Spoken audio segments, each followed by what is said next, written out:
guys, welcome back to Ironside Ranch, and looks like we got more food shortages on the horizon.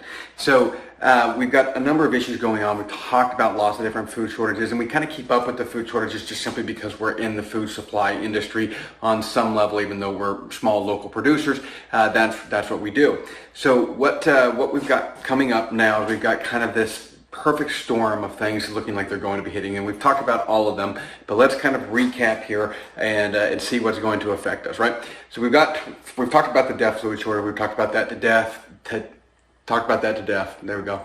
Talked about that to death. That's on a lot of other channels. And so we don't really need to hit that anymore, but we do know that the urea is going to cause some problems next year, talking about fertilizers, as well as our shipping, as well as the production on the farm. So we talked about where those three issues are going to come in. That issue gets exacerbated by the amount of hyperinflation that we've had. Now, I know there's a huge discussion about what the actual definition of hyperinflation is. We talked about how we define it on this channel for the practical purposes of how it affects us in our daily life. Hyperinflation being a number that actually comes to affect us on our daily living. That's why we consider what we saw last year as hyperinflation. I realize it doesn't meet some stupid economist technical jargon as far as what the actual number is, but that's what we're looking at for it, and that's what the number means as a general public, as the local populace. That's what that number actually means to us, as it does come into affect our daily lives, and so that's why we consider what we saw last year 2021 year as hyperinflation. So the food shortages that we've got coming up here in February look like we've got, well, I say February because we've got the issues coming up throughout the end of the year here, as well as January. And so let's just start hitting those. If the Supreme Court doesn't knock down the certain mandates that the White House has put forward, that looks like that could have an effect on the working populations of certain small companies. And make no mistake that a lot of the food that you eat, even though it's shipped 1,200 miles and provided by Walmart, it comes from small companies because it comes from somebody that's running a small cattle ranch, and they have several hundred or several thousand head of cattle, and they may have 10, 15, 20, 100 employees and start crossing the limits of those mandates. And you're talking about a group of people that don't want those mandates to be in place and that aren't going to be willing to oblige them. And so that's going to create some problems there. Then we've got the issue of the trucking, right? So we already know that Canada is not going to allow trucks in. I believe that starts in January, but I can't remember the exact details on that one. But Canada is not going to allow trucks in and out of Canada unless they have the vaccine. And so that's going to create more supply chain issues for them up there. Will it affect us? Yeah, to a certain extent, because we have some imports, but we can get freaking maple syrup from them. Like, I don't think it's probably going to be the end of the world. A large portion of our food can actually be produced right here at home if we're only willing to do so. It's kind of interesting that we buy food from overseas and other countries when we have the fully capabilities of doing it ourselves. But I digress. Not really the point. Point is that because of these restrictions coming in and out of the country, that's creating more issues. We got more food shortages on the horizon. Ice Age Farmer just did a video on this and posted a lot of good information, but it looks like about 15% of the truckers are not going to be willing to comply with those mandates, in which case they're going to be out their jobs. That's 15% of the trucks out there getting parked. So that's supply chain issues, food being among that supply chain issue. We know that grain in Australia, they're dealing with another issue of grain being people not willing to take the vaccine, and that issue is causing them to have to say to the farmers that in order to drop grain at the the piling grounds effectively. I never worked much around grain fields. I worked around beet fields, and so when you combine a lot of beets together and all the farmers bring it in, it's called piling grounds, and they go through a piling mechanism where they take the tear off of it and take the weight and pay the farmer for it. I assume grain works similarly. A lot of farm products do, but again, I never worked around grain, so somebody that knows more about this can post it in the comments. Anyways, that's what it looks like is going on there. And in order to drop that grain at those piling grounds, they are requiring them the farmers to be vaccinated, not just the drivers, but the actual farmers that own the product.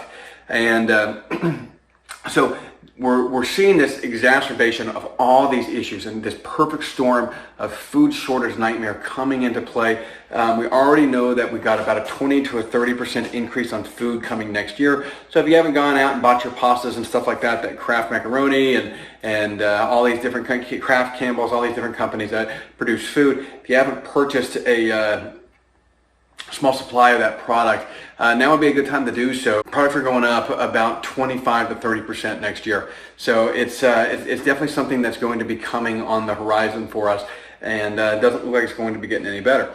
The inflation, yeah, there's some arguments that we're going into a deflationary period. I don't see the inflation getting any better personally over the next year. There is a reasonable debate that we could be heading for a deflationary time, but again, I see more inflation numbers for next year. I see an inflationary number of, again, I think we're probably looking at 10%, maybe more. I think the Fed's going to report around 10%.